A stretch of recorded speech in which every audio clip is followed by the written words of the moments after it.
जीवन हमें एक मौका देता है, इसलिए जब भी सही कॉलेज चुनने का समय आए तो सिर्फ मंगलायतन यूनिवर्सिटी आपके बेहतरीन भविष्य और सर्वांगीण विकास के लिए।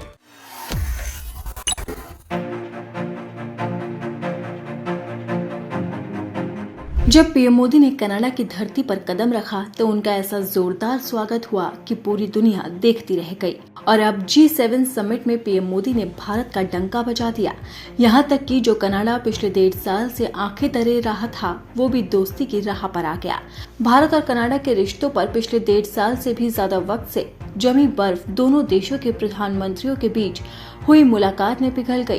प्रधानमंत्री नरेंद्र मोदी और कनाडा के पीएम मार्क कार्नी के बीच तकरीबन 40 मिनट बैठक चली, जिसने एक बार फिर मजबूत दोस्ती के संकेत दिए। तो कनाडा और भारत के रिश्ते को समझने से पहले ये जानते हैं कि पीएम मोदी और कार्नी के बीच क्या बात हुई। पीएम मोदी और मार्क कार्नी के बीच सबसे पहले इस बात पर सहमति बनी कि दोनों देशों की राजधानी में उच्चायुक्तों की जल्द नियुक्ति होगी। कनाडा में राजनयिकों की संख्या बढ़ाने पर काम होगा।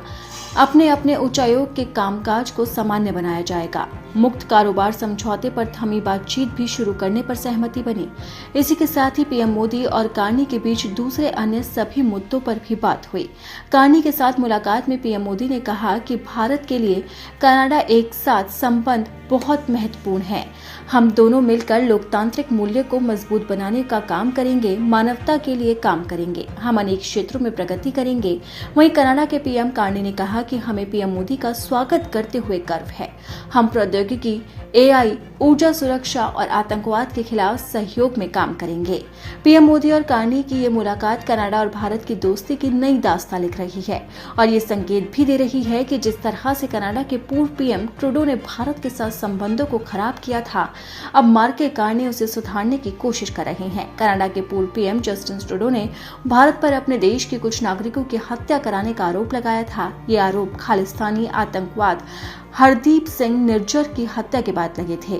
इससे दोनों देशों के रिश्ते खराब होते गए। पिछले साल दोनों ने एक दूसरे के उच्चायुक्तों और अन्य वरिष्ठ राजनयिकों को देश से बाहर कर दिया।